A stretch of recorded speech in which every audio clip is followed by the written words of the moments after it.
unos conceptos fundamentales que de pronto se van a tocar durante el transcurso de la charla. Aprendizaje y memoria. Aprendizaje se refiere a la capacidad que tiene el sistema nervioso de adquirir información. Todo organismo que tenga sistema nervioso puede aprender. Y memoria se refiere a la capacidad de almacenar y evocar lo que se adquiere. Otros dos conceptos importantes son olvido y amnesia. Olvido se refiere a la capacidad a la pérdida de información almacenada por el tiempo. Y amnesia es la incapacidad para adquirir o recuperar información.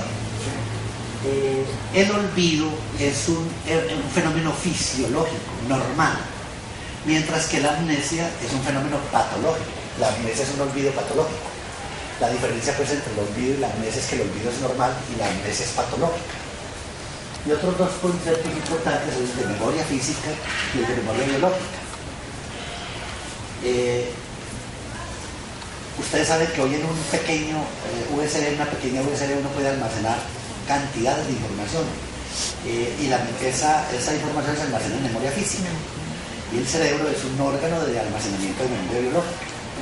La diferencia entre la memoria física y la memoria biológica, en ciertos sentidos, la memoria física es más perfecta que la biológica, en el sentido de que la memoria física no se equivoca, no olvida, lo que está registrado se conserva intacto. La memoria física, digamos, no tiene la facultad del olvido, mientras que la memoria biológica olvida. La memoria biológica tiene capacidad de olvido, y además la memoria biológica tiene capacidad de seleccionar lo que quiere almacenar. Entonces, aunque es más frágil, aunque es más insegura, tiene también sus ventajas con relación a la memoria física. La web se puede considerar como un almacén de memoria física de toda la memoria biológica que la humanidad tiene, de tal manera que la memoria física complementa la memoria biológica en el sentido de que el cerebro es un lugar inseguro para almacenar las memorias, pero la web es un lugar más seguro para almacenarlas. Entonces se puede complementar, la memoria biológica se puede pasar a la memoria física, y eso es un fenómeno muy interesante. ¿Cómo se construye un recuerdo? ¿Cómo hace el cerebro para construir un recuerdo? Se necesitan tres procesos fundamentales: registrar, almacenar y evocar.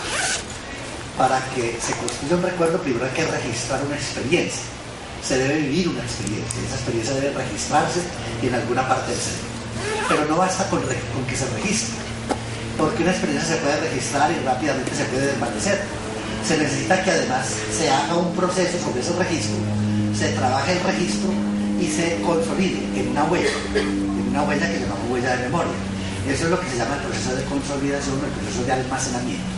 Entonces se necesita registrar y, en segundo lugar, almacenar. Pero tampoco basta con que se almacene, porque de nada serviría que registráramos y almacenáramos información en huellas si no fuéramos capaces de evocarla, de recuperarla del lugar donde está almacenada. Entonces el tercer proceso que se necesita para construir un recuerdo es tener la capacidad de evocar, recuperar la información que se almacenó. Registrar, almacenar y evocar. Si se cumplen esos tres pasos, hemos construido un recuerdo. Ahora, ¿dónde se construyen los recuerdos? ¿En dónde se almacenan los recuerdos? Hay un investigador que se llama Karl Lashley. Él dedicó prácticamente toda su vida a responder esa pregunta. Él quería saber en qué lugar del cerebro se almacenan los recuerdos. Y desde 1915 hasta 1950 trató de responder esa pregunta.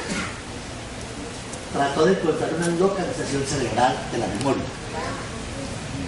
Él estirpó pedazos de corteza cerebral y evaluaba en ratas el efecto que tenían esas lesiones cerebrales sobre la memoria, y concluyó al final de su vida que la memoria no era localizable, que la memoria era una función holística del sistema nervioso central y que no había manera de localizar la memoria en algún lugar particular del cerebro.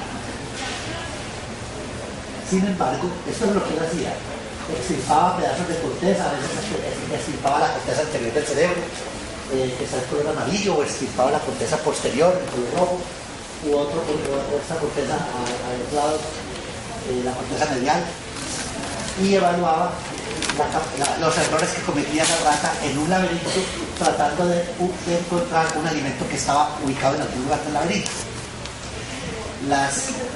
Él lo que observó es que los errores en la búsqueda del alimento en el laberinto después de un entrenamiento dependían más del volumen de la extirpación de corteza cerebral que del lugar de la corteza extirpada. Entonces no era tan importante, según los experimentos de él, si la resección se había hecho en la parte anterior o en la parte posterior o en la parte media. Eso no importaba mucho. Los errores estaban dependiendo del tamaño de la lesión. Por eso él llegó a la conclusión de que la memoria no era localizable, que lo que importaba era el tamaño. Mientras más grande fuera la resección, más grave eran los problemas de memoria del ratón, de la rata. Entonces llegó a esa conclusión de que la memoria estaba localizada en todo el cerebro y que era una función holística. Sin embargo, hoy en día todo el mundo sabe que hay un órgano del cerebro que es clave de la memoria, y es el lóbulo temporal, los lóbulos temporales. Los lóbulos temporales, indudablemente hoy en día se reconocen como estructura fundamental de la memoria. Especialmente la parte medial del lóbulo temporal, la parte interna del lóbulo temporal. Eso se debe a esta psicóloga, Brennan Milner, quien trabajó durante toda su vida con un paciente que se conoce en la literatura con el nombre de HM. HM es el paciente que más ha aportado al conocimiento de la memoria. Un solo paciente prácticamente ha brindado todo el conocimiento que tenemos hoy, la mayor parte del conocimiento que tenemos hoy sobre la memoria y sobre la importancia de ciertas estructuras cerebrales en la memoria. Este paciente, HM, tenía una epilepsia desde los 10 años de edad, una epilepsia gran mal. Y esa epilepsia prácticamente era tan severa que no tenía una vida funcional, no tenía una vida normal. Y en esa época no había muchos anticonvulsivos, entonces no podía ser controlado muy adecuadamente. Y en esa época estaba de moda hacer cirugías para la epilepsia que consistían en resecar el hipocampo. El hipocampo es una estructura muy epileptógena, es decir, que pequeñas lesiones en el hipocampo producen muy fácilmente epilepsia. Entonces estaba de moda hacer una resección del hipocampo para mejorar las epilepsias. Descubrí un neurocirujano, se le ocurrió hacerle a este paciente una hipocampectomía bilateral. Normalmente las hipocampectomías que se habían hecho hasta entonces eran unilaterales y tenían muy buen resultado para el control de la epilepsia. Él le hizo una hipocampectomía bilateral al paciente HM para mejorarle su epilepsia. Y HM quedó, pues después de la cirugía, pues quedó con un CI normal, él no perdió su capacidad intelectual, pero él quedó con una severa amnesia, una terrible amnesia anterógrada.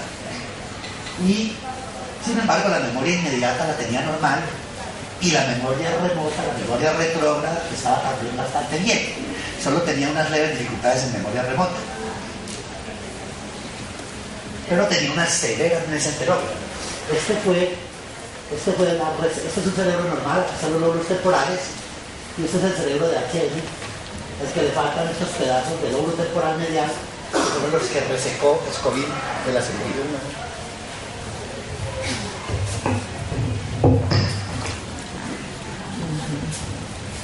Bueno, entonces fue el primer caso en el que se pudo demostrar que había una estructura cerebral que tiene que ver con memoria, los hipocampos. A partir de ese momento no quedaba ninguna duda de que los hipocampos no eran cualquier estructura, sino que los hipocampos eran una estructura fundamentalmente de memoria. Pero ese no fue el único caso en la literatura para demostrar que los hipocampos eran claves en la memoria. El paciente RB es un paciente de 52 años que le hicieron una cirugía de bypass para un problema cardíaco. Y él durante la cirugía hizo una isquemia cerebral. Después de la cirugía despertó con una severa amnesia profunda. Y sin embargo, pues tenía un CI normal después de la cirugía. No tenía otros trastornos cognitivos diferentes a la amnesia.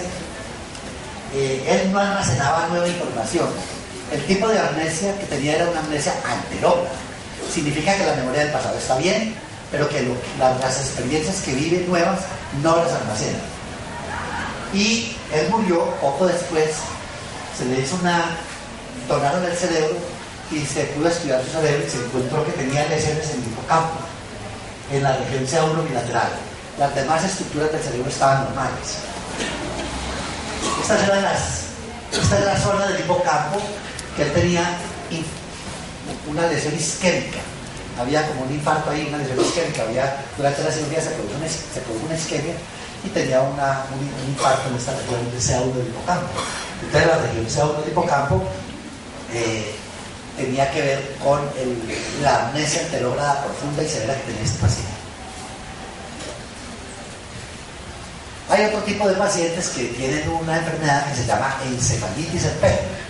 La encefalitis herpética es un trastorno que generalmente ocurre después de una gripa. Cualquier persona le da una gripa fuerte y después de la gripa empieza con fiebre alta, escalofrío, cambios de comportamiento y amnesia. Y resulta que esos pacientes pueden tener una encefalitis herpética. El herpes le gusta, no se sabe por qué, le gustan los hipocampos, le gusta el lóbulo temporal, tiene cierta atracción por el lóbulo temporal, se aloja allí y produce una necrosis, produce un daño de los hipocampos. Este es un paciente que tuvo una encefalitis herpética y miren el daño tan grave que tiene del lóbulo temporal, especialmente del hipocampo izquierdo, pero algo también del lóbulo temporal derecho. Generalmente ataca de manera bilateral los lóbulos temporales. Este es un cerebro de un paciente con una encefalitis herpética que tiene destruidos los lóbulos temporales. Así que una infección viral, como la encefalitis herpética, también puede producir una amnesia anterógrada. Entonces no importa si el problema es vascular, si el problema es tumoral, si el problema es quirúrgico, si el problema es infeccioso. Lo importante es, si lo que se daña es el hipocampo, lo que se produce es amnesia anterógrada, independiente de la causa. Entonces aquí tenemos el cerebro mirado, la parte interna de un hemisferio, donde podemos ver el lóbulo temporal. El lóbulo temporal aloja el hipocampo, que es esta estructura. Y este es el lóbulo temporal medial. Aquí tenemos la amígdala, que ahora vamos a hablar de la amígdala, tiene mucho que ver con memoria emocional. Está pegadita al hipocampo, por alguna razón está pegada al hipocampo. Tenemos el fornix, que es una prolongación de las comunicaciones del hipocampo con los cuerpos mamilares. Y otras estructuras acá del lóbulo temporal medial. Esta zona, lóbulo temporal medial, todo esto, podríamos decir que es el órgano de la memoria y también es el órgano de las emociones. Ahora tenemos dos hipocampos, uno derecho y otro izquierdo. Y no es lo mismo tener una lesión del hipocampo derecho que el izquierdo. Las lesiones del hipocampo izquierdo producen amnesia, pero la amnesia es principalmente verbal. El hemisferio izquierdo es un hemisferio lingüístico, entonces la amnesia producida por una lesión del hipocampo izquierdo es verbal. El problema es de memoria verbal, de memoria de lo que se lee, de memoria de lo que se escribe, de memoria de lo que se oye. Pero no hay problemas de memoria espacial, no hay problemas de memoria no verbal, de memoria musical. Mientras que una lesión del hipocampo derecho produce lo contrario, una amnesia anterógrada, pero de información no verbal, memoria musical, memoria espacial, memoria de caras. Pero las lesiones del hipocampo derecho no alteran la memoria verbal. Entonces, ahora, las amnesias bilaterales de los hipocampos son muchísimo más graves que una amnesia unilateral. Y no es una sumatoria, la gravedad no es aritmética. Lo que se produce por el lado izquierdo y lo que se produce por el lado derecho no es geométrica. Es infinitamente mayor la amnesia anterógrada de una lesión bilateral que de una lesión unilateral. Una amnesia hipocampal unilateral puede soportarse bastante bien, pero una amnesia hipocampal bilateral no. Produce un trastorno muy severo y una disfuncionalidad muy grave. Las amígdalas están pegadas de los hipocampos y son estructuras claves en las emociones, pero también en la memoria emocional. Y hay, por supuesto, dos amígdalas, una derecha y otra izquierda. Este es el hipocampo mirado ya microscópicamente. Ustedes pueden ver acá el filo dentado. Aquí está la región C1, este es el filo dentado. Esta región se llama corteza entorrinal. La corteza entorrinal es muy importante por lo siguiente. El hipocampo es una estructura muy aislada dentro del cerebro. Prácticamente es como un pequeño órgano aislado dentro del cerebro, que dialoga con el cerebro a través de la corteza entorrinal. Dialoga con el cerebro a través de la corteza entorrinal. Toda la información que el cerebro, la forma que el cerebro tiene de dialogar con el hipocampo es a través de la corteza entorrinal. Toda la información que debe ser enviada al hipocampo debe pasar por ahí. Entonces el hipocampo está acá, muy aislado, Aquí tenemos todas las cortezas de asociación cerebral, ultimodal, el último lado. Aquí tenemos áreas paralímpicas, corteza entorrinal, y todo lo que el cerebro le tenga que comunicar al hipocampo lo hace a través de la corteza entorrinal. Ahora, el hipocampo se comunica con el cerebro a través del fornix y a través de la amígdala. Miren acá el hipocampo, cortando el cerebro de una manera coronal, un corte coronal del cerebro. Este es el hipocampo. Miren que es una estructura muy aislada. Y esto es la corteza entorrinal. Esto acá es la corteza entorrinal. Entonces, cualquier información de la corteza tiene que venir, se mete a la corteza entorrinal, y la corteza entorrinal le pasa la información al hipocampo. Un daño en la corteza entorrinal es equivalente a un daño en el hipocampo. Si usted daña las dos cortezas entorrinales, es como si hubiera dañado los hipocampos. Un daño bilateral de la corteza entorrinal produce una amnesia hipocampal, una amnesia anterógrada severa. Entonces aquí tenemos el hipocampo. Todo lo que viene del cerebro viene a través de la corteza entorrinal al hipocampo. El hipocampo puede comunicarse con la amígdala, puede comunicarse con el fornix, a través del fornix con los cuerpos mamilares, tálamo y otras regiones del cerebro. Entonces es una estructura muy aislada con pocas comunicaciones. Se ha demostrado en ratones también que un daño de los hipocampos produce una severa alteración de la memoria de los ratones.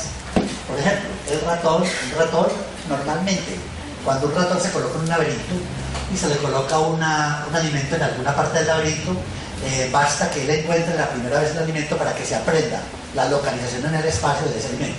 Y la segunda vez, la tercera vez que usted lo ponga en el laberinto, inmediatamente se dirige donde sabe que está el alimento, memoriza ese lugar.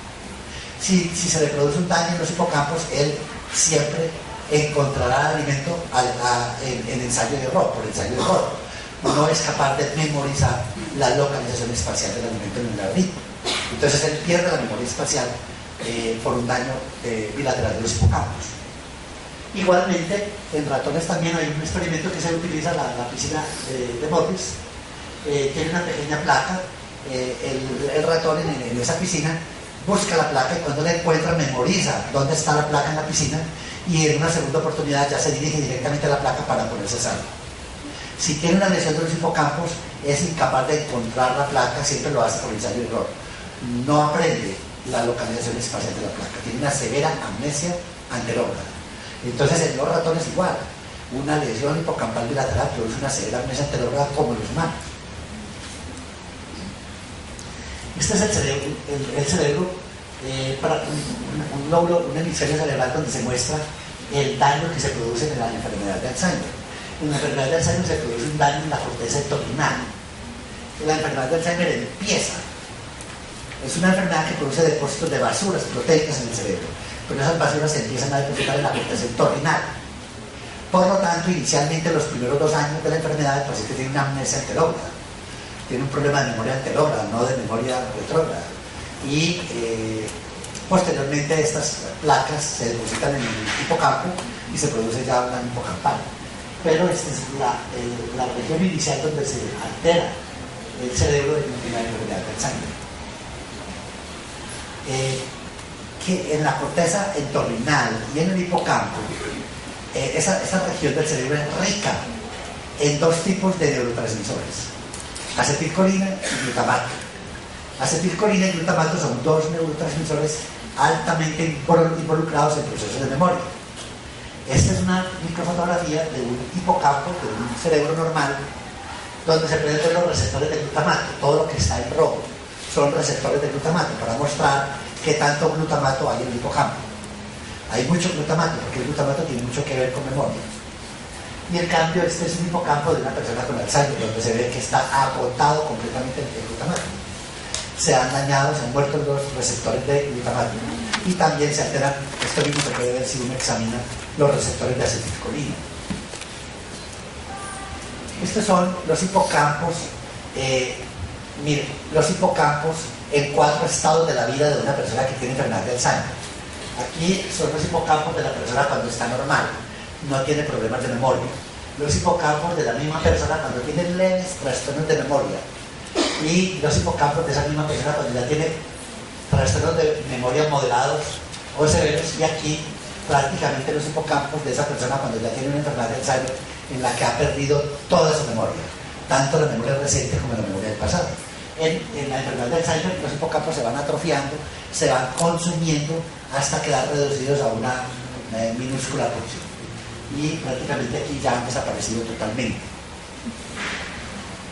Miren acá, anatómicamente estos son los hipocampos en una persona con pre-DCL, aquí con DSL o trastorno leve de memoria, y aquí con severa amnesia y demencia por una enfermedad de Alzheimer avanzada. Miren que ya no hay hipocampos, los hipocampos quedan reemplazados por ventrículos laterales de los cuernos temporales de los ventrículos que se dilatan para llenar con líquido lo que antes era ocupado por materia gris del hipocampo. Hay un trastorno de memoria que es muy importante y que aportó mucho al conocimiento de cómo maneja el cerebro la memoria, y es la amnesia por terapia electroconvulsiva. Hace más o menos 50 años o más estaba de moda la terapia electroconvulsiva para muchos trastornos psiquiátricos y se utilizaba para cantidades de trastornos.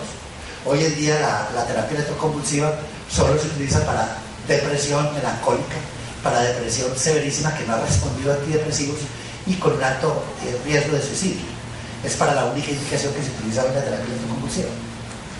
Pero la terapia electroconvulsiva pues que consiste simplemente en producir un electrochoque. Se colocan dos electrodos en la región temporal, se produce una descarga eléctrica, produciendo una convulsión, como si fuera una crisis epiléptica. La persona pierde el conocimiento y hace una descarga convulsiva. Esa terapia electroconvulsiva, ¿qué produce? Pues mejora una depresión severa, la mejora radicalmente, pero la consta de dos cosas: una amnesia anterógrada y una amnesia retrógrada. La amnesia, ese síndrome amnésico que se produce por una terapia electroconvulsiva puede durar hasta 6 meses. Durante 6 meses la persona queda con problemas de memoria, pero después se recupera completamente de los problemas de memoria. Y hay una amnesia anterógrada, es decir, que después de la terapia el paciente las experiencias que vive no las registra bien, no las almacena bien, y por lo tanto hace una amnesia anterógrada. Y tiene algo de amnesia retrógrada, que puede ser un olvido de lo que vivió en los últimos 6 meses. Pero ese margen de amnesia se va reduciendo y al final, después de un periodo de 3 a 6 meses, se recupera completamente. Entonces el concepto de amnesia retrógrada y amnesia retrógrada surgió del conocimiento de los trastornos de memoria observados en la terapia electroconvulsiva y también observados en los pacientes con trauma de cráneo. Un paciente con trauma de cráneo generalmente pues hace su trauma, entra en estado de coma, es hospitalizado, es tratado, después empieza a recuperarse y cuando se despierta tiene 3 tipos de problemas de memoria, generalmente. Tiene una laguna amnésica, es decir, no recuerda bien todo el periodo en que estuvo hospitalizado. Las visitas que recibió en el hospital no lo recuerda, hay una laguna, tiene una laguna amnésica. Fuera de eso tiene una amnesia anterógrada. Tiene una amnesia anterógrada porque las experiencias que está viviendo actualmente no las registra, no las almacena adecuadamente. Y tiene una amnesia retrógrada porque tiene olvido de lo que vivió en los meses o años anteriores al accidente. De hecho, nosotros, los neurólogos, medimos la gravedad del trauma por el tamaño de la amnesia retrógrada. Mientras más grande sea la amnesia retrógrada, más grave fue el trauma. Por ejemplo, si la amnesia retrógrada de un mes es mucho menos grave que si la amnesia retrógrada es de 2 años. Y uno puede medir la amnesia retrógrada explorando con el interrogatorio qué cosas recuerda de su vida pasada. Y entonces puede ubicar la amnesia retrógrada a partir de cierto momento, de 1 año, de 2 años, de 10 años. Pero miren ustedes que estos 3 fenómenos de la amnesia postraumática responden a los 3 procesos que les mencioné que se necesitan para construir un recuerdo. La laguna amnésica, ¿a qué se debe? A un trastorno del registro. El paciente no está registrando adecuadamente porque está distraído, está desconcentrado, no tiene buen nivel de alerta, no tiene buen nivel de conciencia, apenas está en un periodo confusional, entonces no está registrando adecuadamente la información. Si no hay un buen registro, no habrá almacenamiento y por lo tanto no habrá nada que evocar. Entonces, la laguna amnésica se debe a un trastorno de registro. Si lo que no se registra, nunca se va a recordar porque nunca existió, nunca se almacenó.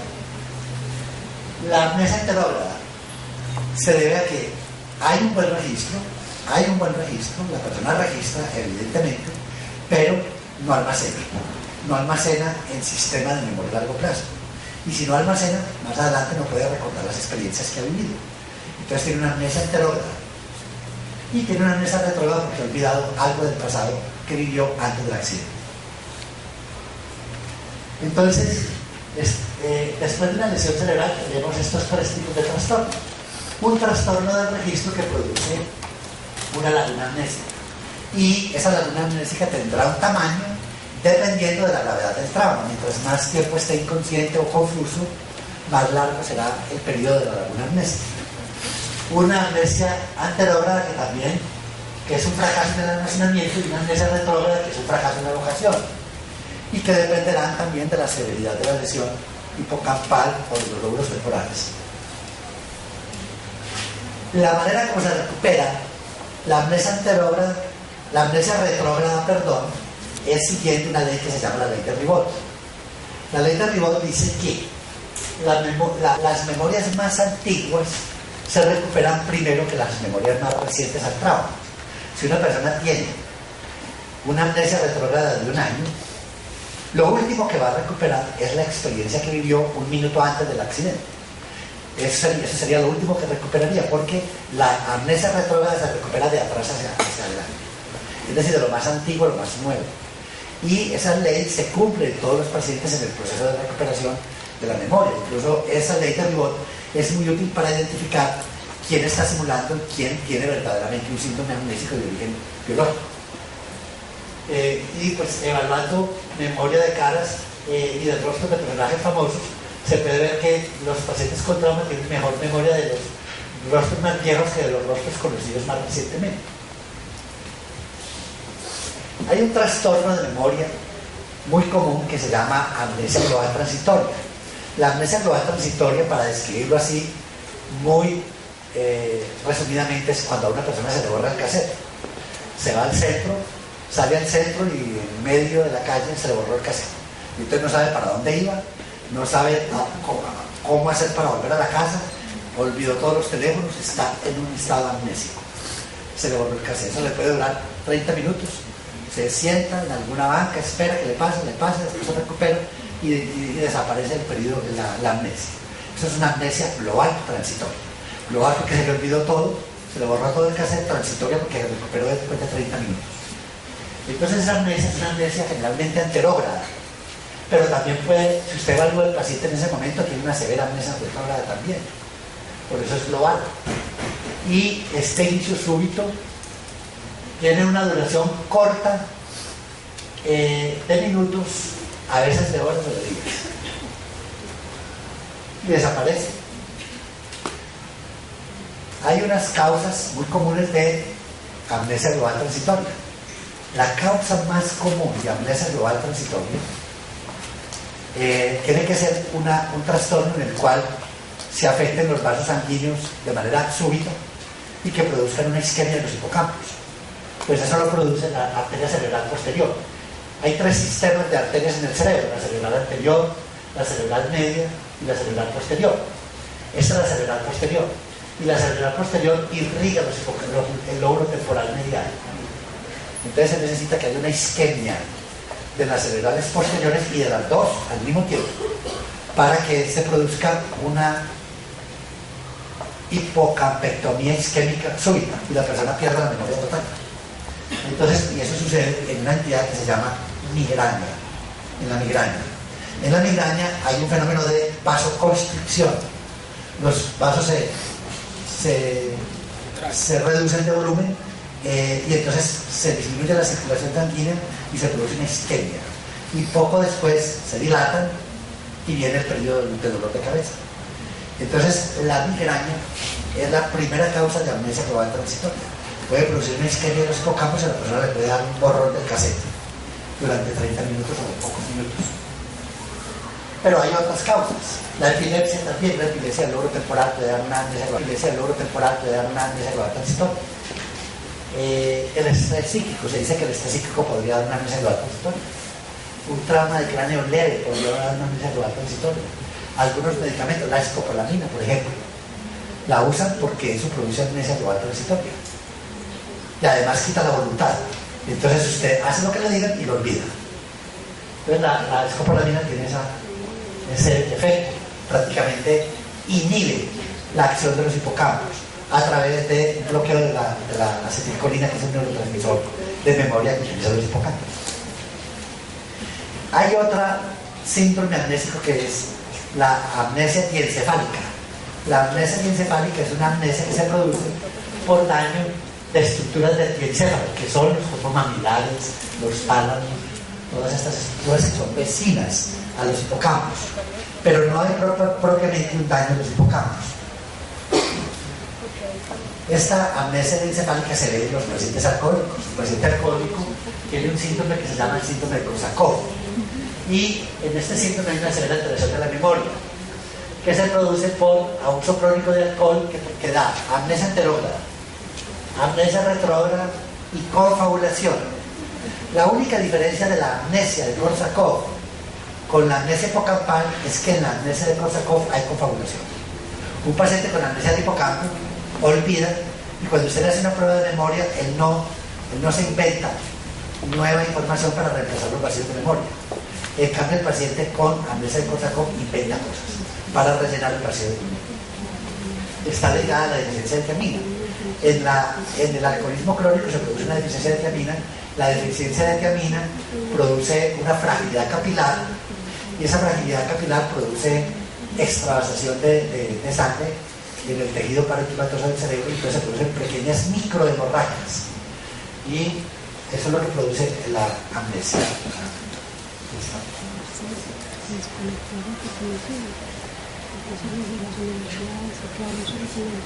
Si la señal se ha caído, entonces está pidiendo que esperemos un momentico. Su componente emocional de esa experiencia, qué tan agradable o desagradable le pareció. Y entonces las dos huellas permanecerán en el sistema de memoria a largo plazo de por vida, y usted puede evocar una de ellas independientemente. Generalmente las evoca juntas, porque cuando usted evoca la memoria semántica de esa experiencia, activa la memoria emocional de esa misma experiencia. Generalmente activa ese recuerdo de esa memoria emocional almacenada, pero también podría evocar una sola de las dos. Eso depende del sistema límbico, que es el cerebro mamífero antiguo, y que se llama límbico porque es como un anillo que rodea el tallo cerebral. Quiero explicarlo también de esta manera. Miremos este ejemplo. Un sujeto está observando un elemento de la naturaleza, una serpiente que hay. Hay dos maneras de vivir esa experiencia. Yo puedo vivirla produciendo una respuesta emocional o una respuesta racional. ¿Cómo es la respuesta emocional? Yo veo el objeto. Bueno, miremos cómo es la respuesta racional. Yo veo el objeto con los ojos, en la retina, eso va por el nervio óptico al tálamo. Del tálamo se comunica la información a la corteza visual, y la corteza visual se comunica con diferentes áreas de asociación y analiza. Y dice así, esto parece, esto es largo, redondo, tiene la forma de una serpiente, parece que fuera venenoso, una serpiente venenosa puede morder, y si me muerde, tiene veneno, y puedo estar en peligro, debo huir. Esa sería la respuesta racional. Y entonces huyo, porque hizo un razonamiento cognitivo muy extenso, llegué a una conclusión muy importante y tomé una decisión. Pero esa es la ruta larga. Pero yo puedo vivir la experiencia de otra manera. Yo veo a la serpiente, no tengo mucha seguridad de si es un juguete o es una serpiente de verdad, pero lo mejor es huir, por lo que pueda suceder. Entonces, no espero hacer el razonamiento, no espero hacer el análisis cognitivo, sino que inmediatamente la amígdala, el tálamo le informa a la amígdala. El tálamo no sabe discriminar muy bien ese estímulo de qué naturaleza es, pero algo parece tenerse peligroso, y le informa al sistema motor que hay que huir, y la persona huye. Pero huyó sin razonar, pero salvó su vida. Entonces, esa ruta corta es la ruta emocional, es la ruta antigua, es la ruta mamífera, pero esa es la ruta que garantiza la supervivencia. Entonces, cuando uno está ante esa experiencia, no debe actuar con la razón, debe actuar con la emoción, debe actuar con el cerebro de mamífero, no con el cerebro de Homo sapiens, porque si actúa con el cerebro de Homo sapiens, se lo devora la serpiente. Entonces, eso es para mostrar realmente que hay memorias emocionales, memorias implícitas, antiguas, memorias ontogenéticamente más viejas, que son más útiles que las memorias declarativas, verbales, conscientes, racionales. Bueno, todos sabemos que tenemos tres cerebros, tenemos solo un cerebro trino, el cerebro del reptil, un cerebro instintivo, el cerebro del mamífero, un cerebro emocional y el cerebro racional o de Homo sapiens. Y la ventaja es que ese cerebro racional que se ha construido a través de la evolución sobre estos dos cerebros primitivos no se ha aislado afortunadamente de los cerebros primitivos. Y hay múltiples conexiones de la corteza cerebral hacia esos cerebros primitivos. Desde la región somatosensorial hay conexiones al hipocampo y al sistema límbico, que es el cerebro de mamífero. Desde la corteza visual hay el fascículo longitudinal inferior, lleva toda la información de todo lo que se registra en la corteza visual al cerebro primitivo. De la área auditiva igual, es decir, toda la información que se registra. Ustedes saben que el área de registro del cerebro es la región posterior. Todo esto es lo que se llama cerebro receptivo. Entonces todo lo que se registra en el cerebro se comunica al hipocampo y al sistema límbico a través de esos haces. La corteza racional dialoga con el hipocampo. Y el diálogo entre la corteza cerebral y el hipocampo y el sistema límbico es un diálogo entre el cerebro racional y el cerebro emocional. Y eso también lo podemos ver el ejemplo de esa disociación entre las memorias emocionales o las respuestas emocionales y las respuestas semánticas. Las podemos ver en dos fenómenos muy interesantes que conocemos en la clínica: la prosopagnosia y el síndrome de Capgras. En la prosopagnosia, el sujeto pierde la memoria de las caras. Este es un paciente con prosopagnosia. Y el asunto es este: cuando uno reconoce una cara, lo que debe hacer es lo siguiente: primero, mira la cara de la persona, registra en la corteza visual la cara, construye un percepto visual de la cara que está viendo. Ese es el primer paso, un paso perceptivo de análisis perceptual del tipo de cara, si es sexo masculino, femenino, la edad, la mímica de esa cara, un análisis perceptual de la cara. Luego viene una etapa que se llama comparar el percepto con una memoria. Comparar el percepto con una memoria de la cara. Entonces, cuando usted compara el percepto con huellas de memoria que ya tiene almacenadas en el sistema de memoria a largo plazo, usted puede decir, bueno, ¿la tengo o no la tengo? ¿La tengo almacenada o no la tengo? Y puede crear un sentimiento de familiaridad si esa cara ya está registrada en el sistema de memoria a largo plazo. Entonces hay una unidad de reconocimiento facial. Hay estructuras que se llaman, digamos, unidad de reconocimiento facial, que es la estructura donde se hace la comparación entre el percepto y la huella kinésica que... Pero no basta con eso. Eso simplemente crea una sensación de familiaridad. Sí, la tengo, la conozco. Pero hay que activar un nodo de identidad personal. Un nodo de identidad personal que es una estructura, digamos, donde están almacenadas las memorias semánticas de esa cara. Y por último, no basta con eso. También tengo que activar un área cerebral que tiene el almacenamiento lexical de los nombres propios. Entonces yo veo esta cara, hago un análisis perceptual, digo, lo conozco, me es familiar, sí, yo lo tengo almacenado. Ah, sí, escribió una novela que se llama 100 años de soledad, ganó un premio Nobel, nació en Aracataca, es colombiano, todas sus memorias semánticas. Pero todavía no he terminado, tengo que activar otra área cerebral que me diga, se llama Gabriel García Márquez, ese es su nombre. Pero fuera de eso, esa memoria activa una memoria emocional. Yo me siento orgulloso de ser colombiano y de ser paisano de García Márquez y tengo emoción porque él ganó premio Nobel y en fin, es muy reconocido. Entonces tengo una memoria emocional o unos afectos con esa cara y activo una memoria emocional. La persona con prosopagnosia tiene un daño en esta conexión, digámoslo así, los que tienen prosopagnosia asociativa. Por lo tanto, ven la cara pero no activan las memorias semánticas y no hacen un reconocimiento semántico, pero sí hacen un reconocimiento emocional.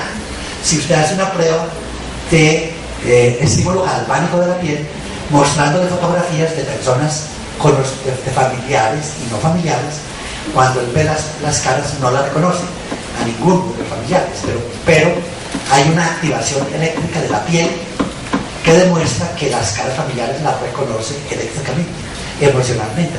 Las caras familiares producen una respuesta galvánica de la piel que no es capaz de producir una cara desconocida, y eso demuestra que se ha activado una memoria implícita, una memoria emocional, a pesar de que no haya podido evocar la memoria semántica de las caras de los familiares. En cambio, el paciente con síndrome de Capgras es un trastorno psiquiátrico que cuando el paciente ve a la mamá dice: usted no es mi mamá, usted es mi impostor, usted no es mi verdadera mamá. ¿Qué le pasa al paciente con síndrome de Capgras? Él ve la cara, hace un reconocimiento semántico porque tiene la ruta semántica buena, pero hay una alteración en la ruta emocional, en la conexión entre la memoria de la cara de su madre y la memoria emocional que tenía de la cara de su madre. No puede unir esas dos experiencias, y entonces, por lo tanto, como no hay una evocación de la memoria implícita de esa cara, de la memoria emocional de esa cara, la desconoce y cree que es un impostor. Entonces, lo que está perdido es la respuesta afectiva o emocional, o la memoria emocional de la cara familiar. Esa es la característica del síndrome de Capgras. Entonces, esos dos síndromes, Capgras y prosopagnosia, demuestran suficientemente que las memorias implícitas o memorias emocionales se manejan en el cerebro de manera independiente a las memorias semánticas o a las memorias declarativas.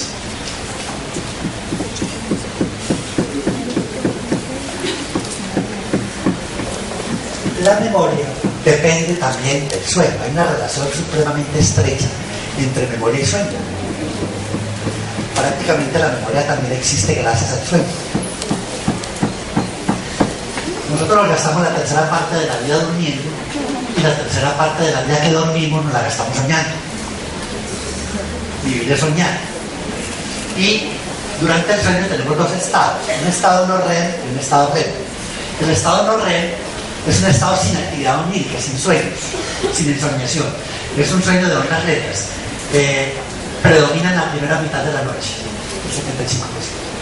Y el sueño REM, o un sueño de movimientos oculares rápidos, durante el momento que uno está soñando, que tiene sueños, actividad onírica, hay movimientos oculares rápidos, y el electroencefalograma tiene un aspecto de vigilia y predomina en la segunda mitad de la noche. Estas son todas las fases del sueño, y en esta fase REM es en la fase que soñamos. Se cree que la fase no REM es para reparar físicamente el cerebro, y la fase REM para reparar psíquicamente el cerebro. Esas son las ideas que hay al respecto. Ahora, la pregunta es: ¿por qué soñamos y por qué dormimos?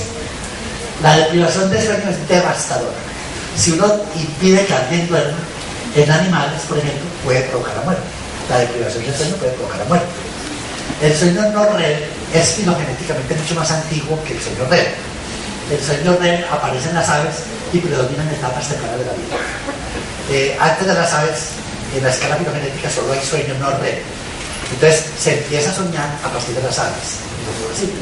El sueño con dos estados distintos solo se ve en animales con hemisferios cerebrales desarrollados, con neocortes y con alta capacidad de aprendizaje. A mayor complejidad del sistema nervioso y mayor capacidad de aprendizaje, va apareciendo el sueño REM en la filogenia. Hay dos teorías de por qué dormimos y soñamos. Soñamos para olvidar, y soñamos para aprender. Francis Crick, el que descubrió el ADN, dice: él cree que uno sueña para olvidar, que el sueño actúa como un mecanismo de desaprendizaje, como un sistema de limpieza, porque en el encéfalo hay redes neuronales ampliamente distribuidas y superpuestas que están sometidas a modos parásitos, y algunos patrones de actividad degradan en lugar de aumentar el contenido de la información del sistema. Entonces él cree que lo que hace el sueño, el dormir y el soñar, es limpiar el cerebro de todas esas basuras y hacer un desaprendizaje de lo que no es útil. Sin embargo, la mayoría de la gente, de los investigadores, cree que esto no es la razón del dormir y soñar. La mayoría de la gente cree que uno sueña y duerme para aprender. El sueño REM, la actividad onírica, tiene un papel muy importante en memoria. Hay indicios de que el sueño REM ayuda a consolidar los recuerdos. Y privar a las ratas o a los humanos del sueño REM puede afectar la capacidad de aprender ciertas tareas. Hay un aumento de la duración del sueño REM después de una experiencia de aprendizaje intensa. O sea que, miren, hay estos grandes sistemas de memoria: la memoria sensorial o la memoria de registro, la memoria a largo plazo y la memoria de trabajo. Normalmente lo que uno está haciendo en el día es registrando múltiples informaciones a través de la percepción en este sistema de memoria a corto plazo, en este sistema de memoria sensorial, perdón. Eso nos lleva al sistema de memoria a corto plazo y luego, si es importante, si es interesante, el sistema toma la decisión de almacenarlo y de consolidarlo y almacenarlo en el sistema de memoria a largo plazo, para después poder evocarlo y recuperarlo nuevamente al sistema de memoria a corto plazo y hacer consciente huellas de memoria del sistema a largo plazo. Entonces esto es como una memoria RAM donde yo puedo traer lo que registré o lo que ya había almacenado y hacerlo consciente y verbalizar. Es como una memoria RAM donde actualizo todo el asunto. Y este es un almacenamiento temporal, este es un almacenamiento permanente. Y bueno, estos son los procesos de recuperación o de percepción o de almacenamiento. El sueño parece que tiene mucho que ver en este proceso.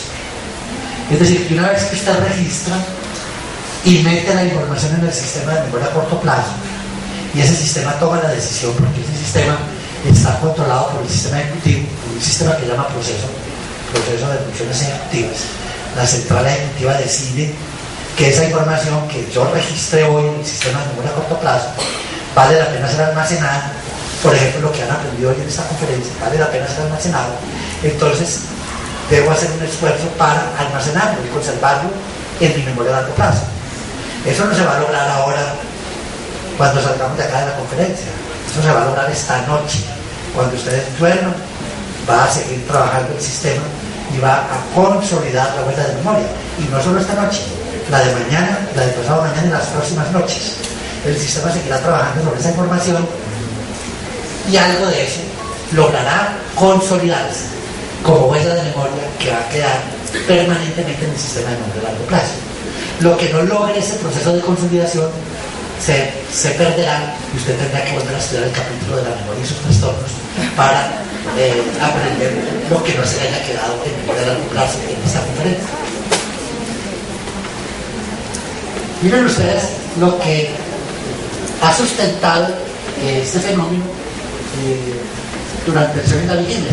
Se ha analizado la actividad del sistema dopaminérgico y del sistema colinérgico, aminérgico y colinérgico, en la vigilia, sueño no REM y sueño REM con actividad onírica. Miren ustedes el sistema colinérgico. Cuando uno está despierto es muy activo porque no está haciendo procesos de memoria. Pero cuando está en sueño REM está muy parecido. Cuando está en sueño no REM está menos activo el sistema colinérgico. Cuando tú estás en sueño REM soñando, miren la actividad del sistema colinérgico es muy idéntica a la actividad del cerebro despierto. Por eso la actividad eléctrica cerebral del sueño REM, cuando uno está soñando, se llama sueño paradójico. Se llama sueño paradójico porque la actividad eléctrica cerebral es muy similar a la actividad de la vigilia, del estar despierto, y sin embargo usted está dormido. Entonces, por eso se llama sueño paradójico. Pero se está procesando, está trabajando el sistema colinérgico igual que cuando se está despierto. Y en cambio, el sistema aminérgico trabaja más en el sueño no REM que en el sueño REM. Entonces, hay una teoría que dice que se cree que hay un modelo de consolidación de huellas de memoria dependiente del sueño. Es decir, que usted está despierto, hay un diálogo entre la corteza y el hipocampo hay un diálogo permanente sobre las experiencias que usted ha vivido durante el día, todo lo que haya vivido. Ese diálogo se refuerza durante las noches siguientes, pues un diálogo permanente entre el hipocampo y la corteza, hasta que llega un momento en que sobre esas experiencias ya no se dialoga más, ya quedan almacenadas, ya queda el registro, porque una modificación anatómica estructural en la corteza, y entonces el hipocampo ya se desentiende del asunto y esas memorias quedan almacenadas en la corteza. El hipocampo no es una estructura donde se almacenen huellas de memoria. El hipocampo es una estructura necesaria para que se almacenen huellas de memoria en la corteza. Entonces no es en el hipocampo donde se almacenan en la corteza. Y habrá un momento en que estas huellas ya no necesitan, digamos, de ese diálogo entre el hipocampo y la corteza para que queden almacenadas. Hoy en día se está poniendo de moda si deberían comprar todas las universidades y las fábricas estos aparaticos para que los estudiantes y los empleados a las 2 de la tarde vayan y hagan una siesta de 30 minutos. Y eso se ha demostrado que la siesta de 15, 20, 30 minutos tiene un efecto extraordinario también sobre los efectos de aprendizaje. Es decir, cuando usted hace siesta, hace también consolidación de huellas de memoria. Por esa razón, pero lo importante es estudiar. Durante la siesta se registra, se almacena adecuadamente lo que se estudió adecuadamente, lo que se estudió bien. Dormir es el secreto para aprender. Así que bueno, probablemente soñamos para olvidar, soñamos para recordar, pero más para recordar. Hay dos procesos paralelos de formación de huellas de memoria. Se cree que durante el sueño no REM también se están consolidando ciertos tipos de memorias. Experiencias psicológicas esenciales para la vida son integradas y consolidadas durante el sueño REM. Y es posible que también haya procesos de eliminación de huellas, de que se esté limpiando el sistema. Pero realmente yo creo que el sueño REM y no REM realmente lo que hace es consolidar huellas de memoria. Eso es lo importante del sueño. Probablemente durante el sueño REM se almacenan memorias implícitas y durante el sueño no REM se almacenan más memorias explícitas, memorias declarativas. Hay algunas disociaciones de las memorias que usted las puede detectar en pacientes con trastornos de la memoria. Voy a mencionar algunas de ellas. Por ejemplo, disociación entre la memoria verbal y la memoria no verbal. Hay pacientes que tienen amnesia verbal. Si tiene una amnesia verbal, la primera sospecha es que hay algo en el hemisferio izquierdo. Si tiene una amnesia no verbal, debe tener algún problema en el hemisferio derecho. Dijimos que esas memorias dependen de lenguaje o de funciones no lingüísticas. Hay disociaciones entre memoria anterógrada y retrógrada. Hay pacientes que tienen severa amnesia. La mayoría de los pacientes que tienen trastornos de memoria tienen amnesia anterógrada. Pero hay pacientes que tienen amnesia retrógrada sin amnesia anterógrada. Es decir, que solo se les olvida el pasado. Solo se les olvida el pasado. Incluso puede haber dos tipos de amnesia retrógrada. Amnesia retrógrada episódica. Persona que olvidó su historia personal, su autobiografía, pero tiene el conocimiento semántico. Tienen buena memoria semántica. O también puede haber personas que pierdan todo el saber, toda la memoria semántica, pero conserven la memoria autobiográfica. Entonces, hay disociaciones, ese tipo de disociaciones. Hay disociación entre memoria declarativa y memoria procedural. Es decir, usted puede perder como H todas las memorias declarativas. No hace aprendizajes declarativos, pero hace aprendizajes motores. En la enfermedad de Alzheimer se pierde la memoria declarativa, pero en la enfermedad de Huntington, que es una enfermedad que afecta a los ganglios basales, se pierde la memoria procedural, pero no la declarativa, en la etapa inicial de la enfermedad. Claro, ya en la etapa avanzada, en ambas enfermedades se pierden todo tipo de memorias. Puede haber disociación entre evocación y reconocimiento. Usted puede tener la huella, pero no la puede evocar.